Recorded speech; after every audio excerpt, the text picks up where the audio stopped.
Standing on the start line for everyone to see. Thinking it's about time to show what I believe. I'll find a way to win the race. Forget about the stoplight. Very good morning, everyone. Welcome into the Form 4 Cup Day 2022. It's already been a fantastic week down there in Christchurch across the Cup Day on Tuesday. Of course, the first 2 days of the Riccarton Carnival, and great to see the crowds back post-COVID restrictions. Now, you're going to have to be light on your feet because we're spread across the country. First and foremost, down at Riccarton, we'll have Leith Innes and Aidan Rodley, and in the north we will have Brendan Popple to talk us through the Carter races from the north. It's been a week of highlights, and as we come to you, Aidan, Pierre on day number one of those for sure. Absolutely, Bevan. A massive couple of days of racing. There's been a real buzz here. Leith, you've been part of the action with us, and Pierre was super in taking out that 2,000 guineas. Michael McNabb and the Weatherleys, Darren and fourth Bri getting her first Group 1 win. Yeah, it was great for all connections, especially Bri, being so young, and I think it was only her fifth ever winner. Yeah, and some sort of performance too, wasn't it? To stave off Desert Lightning, who was really good as well. Yeah, it was a really good finish, and it was what Group 1 racing's about. One thing we've seen, Lisa Ladd has just been on fire with, we've had 6 stakes races now. She's won 3 of them. Of course, the Pegasus the first day, and then obviously he's a doozy, terrific in the Copeland's Bakeries Mile. Yeah, I've never seen Lisa so excited yesterday. She was really happy and pumped. It was great to watch. I think part of that was that she was feeling the pressure from the boys get paid bet. There was a lot of money went on He's a Doozy, so the pressure was on her to produce the winner. Yeah, exactly. And it didn't produce it, just brained them, didn't it? And hasn't that added just another dimension, lads, just seeing that the BGP boys getting involved on the punt? Absolutely, Rod. I think, Lisa, you've nailed it right on the head there. She has marked her team out for Riccarton with the wet we had before the Hawke's Bay Carnival. She had very little influence there. She set them for this carnival, and she's been fantastic. As we mentioned, B. Popwell is in the north. A very good morning to you, Brendan. Of course, we did have Tuesday and the Cup, and it was pretty much a case of copy that. Yeah, very good morning to you, Bevan. And yeah, right. I mean, Tuesday was a great viewing day, wasn't it? The crowd was massive at Addington for Cup Day. And we saw the winner from last year go back-to-back, and he found his way to the front very quickly off the stand. And from there, it was just a procession. The Australian horse ran well in Majestic Cruiser to be able to finish into that second position, but it was all about copy that and Blair Nathan Orange taking out a New Zealand Cup once again, who closed off as the favourite. And of course, we still have Friday, free for all day. That will be a special day of racing as well. And then we're into Saturday and the New Zealand Cup, where LJ is your favourite. Here is what is coming up on the form for you today. Feature preview around the 1,000 guineas. Of course, Legato bestseller in that particular race. She is very, very short to race trackers from the boys. The preview of the Tauranga Stakes, which is a very, very even race, a preview of the New Zealand Cup and the Stewards, and then we'll wrap the show with the best bets. The feature on the program Saturday, of course, will be the Barneswood Farm 50th running of the New Zealand 1,000 guineas at Group 1 level, and there's a lot of interest here. Let's first and foremost go to the boys on track, on the ground. What are the track conditions predicted to be Saturday, and the weather, Rod? Well, it's gloomy here today. It's not as hot or as baking as what we saw yesterday. They have been putting water on. There's water going on the track as soon as the meeting finished yesterday. That weather forecast, there is a little bit of rain, so that might be interesting. But obviously, they're just looking to get a more forgiving surface lead. Yeah, exactly. It's going to be nothing like their track on the first day, and a couple of showers tomorrow maybe they're predicting. So they'll be definitely racing off the inside. They certainly played well, but as Leith said, they were coming away from the inside on the middle debut. Okay, let's have a look at the market as it stands at the present moment. Now, got a sneaking suspicion this might change because the boys get paid in play. Legato was 140, bestseller 650. 140 short, and as short as you'll probably see Leith and Aidan around a Group 1 race in this particular country, but she deserves that price at 140 on what we saw out of Te Rapa. Yes, Bevan. Look, Legato, if you ask what draw you wanted, 4 out of 9 is just the perfect area. It just gives Ryan so many options. It's a field that's lacking in a lot of speed up front, so it gives options of putting her there, and if someone wants to take up speed, Ryan can just elect to come back off the speed. Absolutely. The main pace in the race is Romancing the Moon, though, isn't it? And so who's the horse that sits outside her? Yeah, I just thought maybe the outsider. Look, Michael Pittman's horse, Kindred Spirit, is jumping up from 1,200 metres to a mile. It might have no option but to be outside the leader. Yeah, O'Riordan's a horse who they could put into the race if they wanted to, but like you say, Legato should get one of the runs of the race from there, shouldn't it? Oh, yeah, exactly. She's got good gate speed. They just haven't been able to use it because she's had bad gates in the past. I know Bevan was talking about the price, but before we go back to Bevan, 140, is that still value? I reckon it's great value. Hey, and if the boys get paid, they might be able to turn the switch out to $1.50 and everyone might be a great sort of leg up into all your multis. Yeah, the boys talking about a boosted price, Bevan as well. Can we twist bookmakers' arms? That's above my pay grade, and 140 on your wages probably is value. Let's go to UBP around bestseller, because I feel as though this horse might be underrated in the market fraction. She was very good at Hawke's Bay. She was very good at her first start this preparation. The race probably wasn't run to suit at her most recent performance. No, it wasn't. And look, let's be honest, Bevan, she was the early benchmark, wasn't she, in terms of 3-year-old filly? She was a one-time favourite in this market for the 1,000 guineas. Now, she was winning on track conditions that were yielding, weren't they? We saw her winning the Gold Trail Stakes here in a heavy 10 condition, but she's done a great job to be able to rein in the leader here on this occasion. And she won, I thought, a very good race first up to the races at Atopa, which has continued to show form lines. So that would be my one little question mark. If there was that little forgiveness in the ground that they're talking about there in terms of having the fire out of it, that's going to help her chances. I think she's a must if you're looking to try and play her through a power play with Legato, maybe, if that's where the option might be. She's had a buzz around Riccarton as well during the week on Saturday on an exhibition gallop there. I just feel as though she is a must for any type of multiple bet, and maybe a slightly forgotten prospect because of where she prices up at around that $6 mark up against $1.40 in Legato. I'm not saying she's going to go out there and beat Legato, but she just sits maybe at a price where she isn't over with what we've seen in the early part of this preparation through the spring. Okay, the other horse in that track gallop was She's a Catch. She's hard to catch, but she's got a fair bit of ability. She will run Saturday as well. One Kiss, another interesting runner in this particular race. Aidan, when it went down south, there was a fair bit of word around this performance, which was dominant under Opie Bosson. Yeah, really nice win to win the Canterbury Bell Stakes. Maybe not quite getting it right last time. They'll be looking to ride her a lot colder this time, and the draw sort of helps with that as well. Can she turn around what she's done last time? Yeah, well, she was very disappointing last start, but I know the connections. They didn't want her to lead.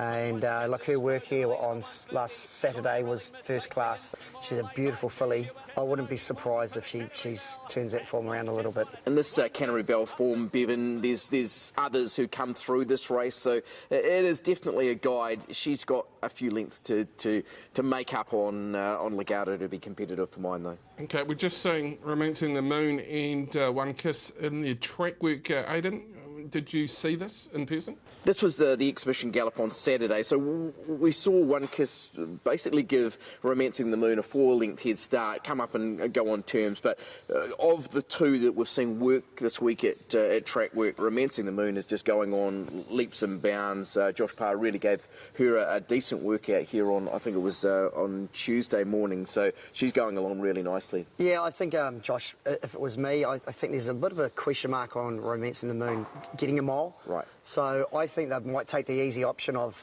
maybe trying to lead and control the race and go as slow as you can. Yeah, absolutely. Take you back to the replay of the soliloquy, boys, because we were sitting there, well, you were away, BP, but we were sitting there thinking Prowess was going to put up a real fight here from the draw, Lethal, and the draw really didn't play out, and Legato showed that she's got an exceptional turn of foot on top of the track. Yeah, exactly. It's pretty hard to see Romancing the Moon turning the tables on Legato.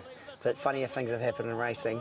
She was brilliant this day, wasn't she? Yeah, it was just, and the best thing about it, the last 100 metres, Ryan was just easing her up. She didn't have a hard run, and I think she still had a little bit left in the tank, to be fair. We've seen her a couple of times at track work, including this morning. She looks a picture, and she's just a beautiful filly, a really kind filly as well.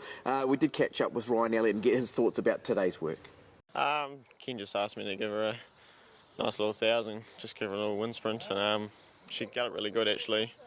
Probably the best she's galloped all week. She's just thriving down here. For you, going into Saturday as a short price favourite, everything's gone in order with her?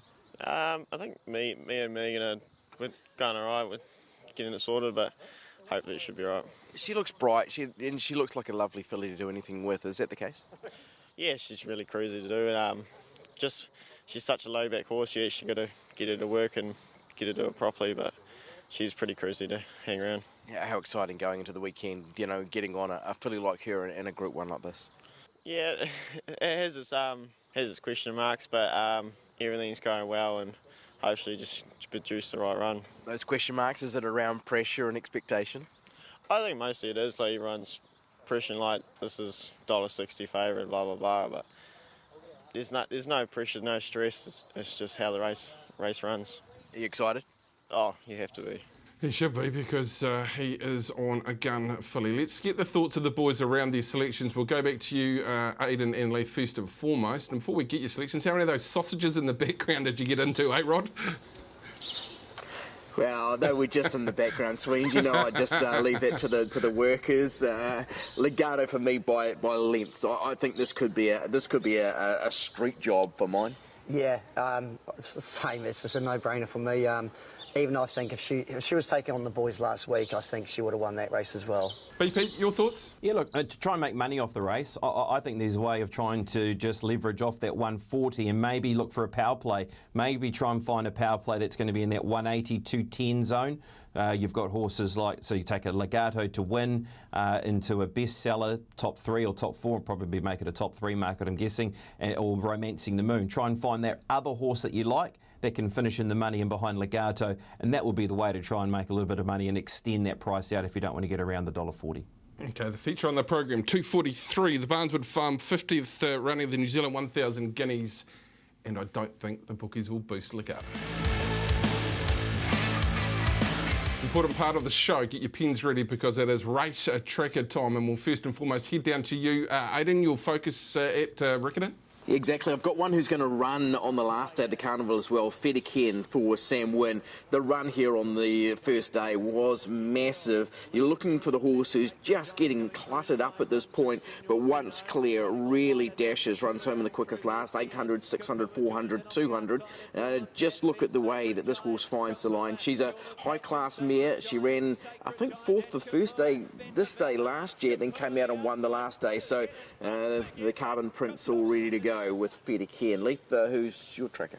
Yeah, I'm going to go back to last Saturday at Te Rapa. Waitak, he was in the last race. It was a day at Te Rapa where it was mostly really hard on speed on the inside. And look, he was 3 and 4 wide the whole race. And the last sort of 100 metres, he got into gear and he hit the line, and I think he's going to be winning very soon. Yeah, nice one, like that horse. Good run first up, wasn't it, out of the O'Sullivan Scott barn. This is oh no, no, no. If you back the horse, you probably want to cover your eyes and not be reminded of how this horse has run. The horse missed the start, gets back over 1,000 metres, gets to the widest part of the track, and somehow she finishes into 6th position. You don't have to wait that long to reinvest because she is down to run in race number 5 on Saturday at Riccarton in a rating 65 over 1,200 metres. She's presented at a quote of $13 currently as oh no, no, no. Sends shivers down my spine watching a replay of that. I'm going to take you to Sunday and to the Bay. And Rip Wheeler, look at the horse in the green with the black sash.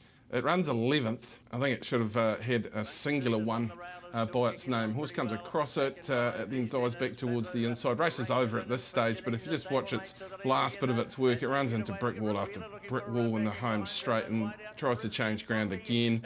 Trained by Simon Wilson out of Waipukurau. This horse has got a fair bit of upside about it. Never really got clear air. If it did, I think it's probably in the mix. I think it's in the right race on Sunday. And my other race tracker, Duke of Plumpton from the other week, will run on Saturday. I think he's a big chance. Here's a summary of the race trackers for this week. Rip Wheeler, Brendan Popplewell, Aidan Rodley, Fediken, Leith Innes, Waitak, and Pip Morris. Sharp as a tack, Pip, thrilling maple for her. I hope you've written those down. The race trackers for this couple. Of course, we have racing in the north out of Tauranga, where we have Group 2 racing, the Gartshaw Stakes, and here is the market, BP, and I don't think I've ever seen a race that is quite this even. I found it very difficult to pick the right spot.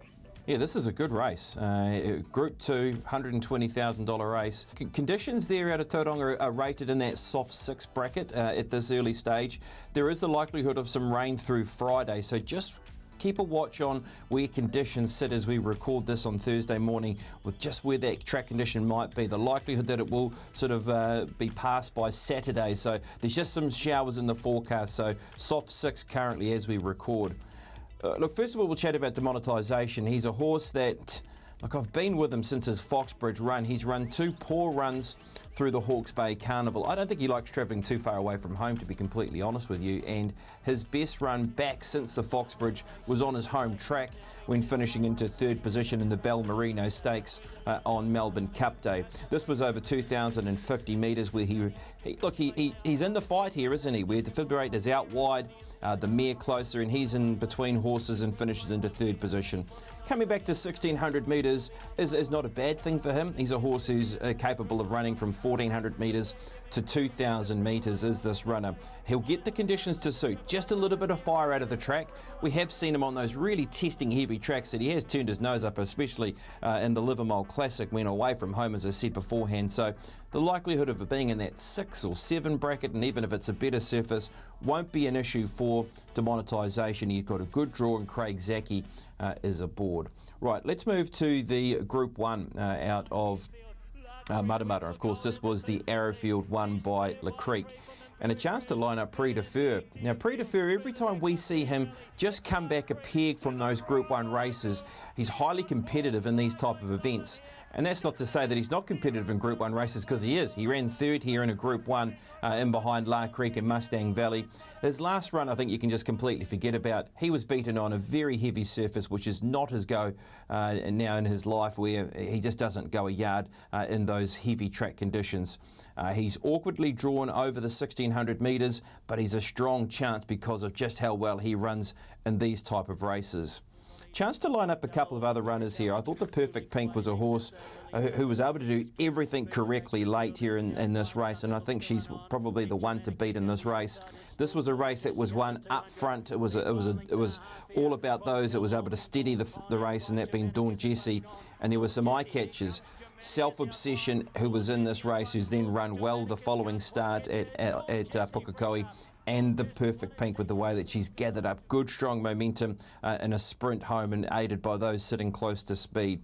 That was her first run back this campaign. We know she's a high quality mare.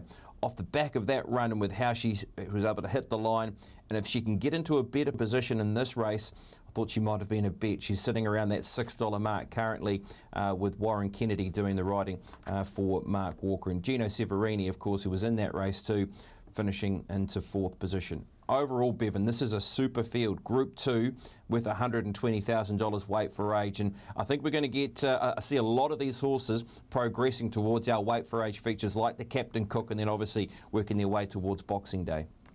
Absolutely. There's also a really interesting 3-year-old event on the program, BP. Here is the market for it now. It's a real statement day for Kabuji, for Mark Walker and the Cambridge Hunt team. It just clung on fresh up. It seemed to be a really tough effort for me. It's at $3.60. If it wins again, it really puts itself in the mix, and I understand there's been a few offers around for this horse. Yeah, well, I mean, this was a messy race. This was an ugly race to watch, wasn't it, in terms of how they were on and off the accelerator. Golden Darcy missed the start by 2 lengths and then all of a sudden found its way round to the front. It was just a real mess of a race, and he got out of it and got the job done by the barest of margins, did this horse in Kabuki. So I'm happy to say that he is the horse that can be an improver off the back of this run when just holding out Stony Breck. But as you said, Bevan, this is a good line in the sand race for him, because you've got horses like From the Barn and Lord Cosmos. I thought Polygon was the one maybe that could be, again, bouncing out of 2 really good runs. I like the way that she's got home last time to the races. She has an awkward barrier draw, though. In the first race of the day, she's drawn barriers 9 of 9. And Collateral Damage, a horse out of the James Wellwood team, who really impressed to the eye with what that horse was able to do and let down out of Ruakaka. Yeah, I'm with Stephen Hunt's horse there in Kabuki, who just looks to be a nice type going forward and should be a big improver. Polygon's the one I'm watching, though. If it can overcome the draw, might be one at a little bit of each way value. Thanks for that, BP, here on the form. I think the Garch, albeit a race day that is playing second fiddle to Riccarton, really does have an influence on what is to happen across the summer here in NZ. Two other features on the program out of Riccarton. First and foremost, we're going to look at the 159th running of the New Zealand Cup. Market has Starry Bill at 4. In My Shadow is at 8.50. LJ at 4.50. Now, there's some decent sort of tickets around those top three in the market at 14s, 15s, 18s, and probably further afield. Finest Wine, $9. Monderani, last year's winner, at $10. So the first video we want to take a look back at, Aidan, is very, very applicable to the race, clearly, with LJ running second and a host of other runners. Yeah, this is the Metropolitan Trophy from Saturday, and I think it's a key form guide. We see out wide on the track, especially the runs of LJ and Starry Beale, who doesn't get clear till late. Monderani, I thought, was an eye-catcher, just got stopped halfway down the straight and got going again, but I think we're going to find the Cup winner out of this. Yeah, we see year after year, it's always a good lead-up form out of this race. Normally one of the horses that race a week before it comes out and wins a Cup, doesn't it? LJ covered a lot of ground, and to be right there at the end was very good. And look at the way Starry Bill once clear and then was only really eased once it was inevitable he was going to miss the placing. So I thought a really good trial. Yeah, it was, and I think Michael was just a bit careful. He didn't want to give him a suspension going into this week. And I know by all reports, Stephen Marsh is really happy how Starry Bill pulled up. A gear change there though, isn't there? The blinkers, are they coming off? I don't think they are actually. They're not the same. I know There was Michael talk. suggested to Stephen to take the blinkers off, and I think Stephen is elected to keep them on. Yeah, probably a fair call. Some really nice runs there. One horse, Bevan, who was in that race was Herself. That has been a horse who has really caught the eye in track work this week. Needs one scratching to get into the race, but if she gets into the field, she is not a forlorn hope. I agree. Guys had a big opinion of who's staying for a long period of time. Another city rated down is Ashley Meadows, and this is In My Shadow, who was massive fresh up. There's been a little bit of a battle behind the scenes with Ashley and Uncle Kevin about who's going to take out this year's New Zealand Cup, and it's been entertaining to be on the sidelines around this particular race. Look, he was good enough to get that inside run here In My Shadow and win nicely late. He got the re-handicap, which is a bit of a niggle. Exactly. He's won 5 of 18 now. Spoke to Ashley at track work this morning. He's really happy with the way the horse has travelled down, and a great backstory to this horse too, Leith, because it really is, you know, the uncle-nephew situation and the generosity involved. Yeah, exactly. By all accounts, I think Mr. Mize gave him the horse for free, didn't he? Yeah, basically. I think Ashley had one that had broken down, said, what am I going to do? And he was pre-training In My Shadow for Kevin, and Kevin's gifted him the horse from there, and he's done a terrific job with him, and I'm sure Kevin would get a lot of satisfaction, even if he was to get beaten by his nephew, Bevan. Don't worry, Kevin reminds him that he might still have an ownership in it every now and then when it's going all right. One from the north for David Green, Finest Wine, made by Tavistock boys. This is the performance at Counties on the slow 7. Is this up to a cup-winning trial? I'm not so sure. It is a step up again, but she's going the right way. She's getting better and better, Leith, and colours that you've worn to success on many occasions. Gerard Shan, sort of locally bred horse, and look, I think she's going to get the 2 miles. Yeah. What did you make of this run? Yeah, it was good. Yeah, only a rating 75 race, but look, she was good late, and she was even better past the post, I thought. That barrier 21's a little bit niggly, though, isn't it? Yeah, it is. You get you get nearly 1,000 metre run down the straight, though, so you got to go one sort of dogleg bend, but it sort of evens itself out. Yeah, and she is a natural back marker anyhow, so she's just going to tuck back in from there. Yeah, you'd think so. So, boys, how are you going to sort out the Cup for us? What's your top selection in the race? Well, I'm going to go Starry Bill. I thought Starry Bill was the one to beat ahead of the Kevin Myers pair. I'm liking LJ, and I'm definitely not going to be putting a line through Monderani. I think he's right in this. If there was a one from outside the square, it would be Herself, because she is really looking a picture. How about you, Leith? Who you on? Yeah, I can't go past Starry Bill or LJ. I just think the best ride in the race is going to win this. It's a 2-mile race, and I'd really love to see LJ win. Yeah, LJ, I think for me, is clearly the top selection. Starry Bill going well. Had a bit of a price. Monderani, I think, was very similar to last year's Cup trial and bodes well has been pretty competitive. Can't wait for the 3,200 metre feature on the program there at Riccarton on Saturday. Of course, we do have the Stewards as well, and this is the market for it. Can I get an amen for 20? You're not getting 24 on Lincoln Cruise today at 420, Boyne at 5, OK, Pal 7, Burgundy Rose 850, and a really interesting entrant into this race is Kapua from the 14 back to the 12. So he adds a bit of interest here. Let's go back to day number 1, lads, and Lincoln's Cruise. He's pretty quirky, but when he gets it right, he can be devastatingly quick. Yeah, it's a really good performance, especially what we saw late from Lincoln's Cruise once he's been sort of taken out of that pocket trail. Lisa Allpress pushes the button and he really delivered late. Eye-catching runs in behind, I thought, especially from Buoyant. Good run from Rockland. There were some nice runs in this, but what we saw late, very good from Lincoln's Cruise. Sectionally very similar to Buoyant, although Buoyant had been held up in the run, Lee. Yeah, Buoyant didn't have much luck at all. And look, he's probably got a better draw this time where he can just posse up maybe a fraction closer.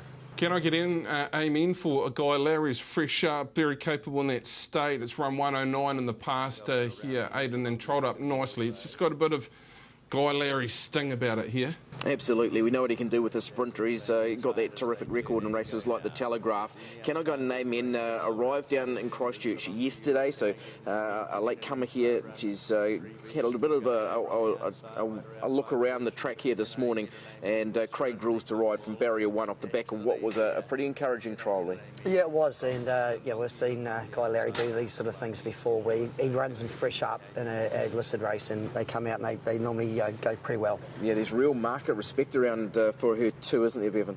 Absolutely, and I think the really interesting entrant into this particular race is Kapua, boys. Look, I thought he was a Thorndon mile horse off what he did on day number 1. He was 3 and 4 wide the trip. He had no right to win this race, and he was still too good. He's a really good horse, this, and I think there's a nice race in him, boys. Yeah, he still might be a Thorndon mile horse, but why not pick off his stewards on the way through? Yeah, this is some win. Yeah, it was some win. Like, he shouldn't have won that race. He had a tough trip the whole race, and I really like him on Saturday back to 1200, actually. Absolutely. Well, he was 4 and 5 wide basically the entire trip, and to finish off like he did, he really had no right to do that. No, he didn't, and I think if they go really hard up top here, I reckon he's my top pick, actually. Really? Yeah. Even dropping back to the 1200, any concerns there? No, I don't. I think the 1200 metres, if they run really hard, I reckon he's going to be finishing over the top of them late. Wow, so there's Leith's top pick in the race. I'm going to go for Buoyant from what I saw on the first day run in behind Lincoln's Cruise. I thought it was a terrific stewards trial, Bevan. Okay, if you want to, you can get 850 on Kapua. Get right into it. There's a wrap on the second 2 features out of Riccarton. Next here on the form, it's the best bets. Jack the Builder, here's a milestone victory, young Zachary, just 100 away from the 1,000 club. He gets to 900. Kapua the outsides, put his head in front, big effort. Kapua got the job done. Round the outside of Big Time Harper in the straight, you know me now, stretching out beautifully. If you're on the boosted odds, you can claim them. Negro Warrior turns first. Big Time Roman the outside trying to reach it, then Thrilling Ziggy running on here. Claus and Rambo, Big Time Badgeful. Negro Warrior gets there. Find that I really want to make you mine. If you've been following the best bets in the race trackers over the last couple of weeks, you surely would have made a profit. Now time to get the best for this week from the boys. We'll begin with you, Aidan. Yep, one thing I've learnt this week is that Sabin Kirkland rides his own track. I don't even think you knew that, No, Lee. I didn't. He's a man of many talents, but he's a great guy, Sabin. Absolutely he is, and I think he's talented enough to get my best bet home. That is a real challenge for Sabin. I've gone with Buoyant in the stewards. I thought the run last week was just terrific in the lead-up race. He'll be hitting the line strongly, and maybe he can get a Group 3 win this Saturday at Riccarton. Who's your best? Yeah, I'm going to go to Tauranga on Saturday. I'm going to go race number 2, number 14, Beyond Violet. It's still a winning run. It is, and the way that it hit the line, it's going to be very hard to beat. I'm going with the same ownership group. Going to go to Sunday, though. I do like the chances of a Darcy Brahma horse over 1,600 metres out of the Tony Pike barn. Leith identified Channel Surfer as a horse to follow who runs second in this race. I like the race overall, and I didn't mind the performance of Tidal Force. Now, this is a runner that ran fourth.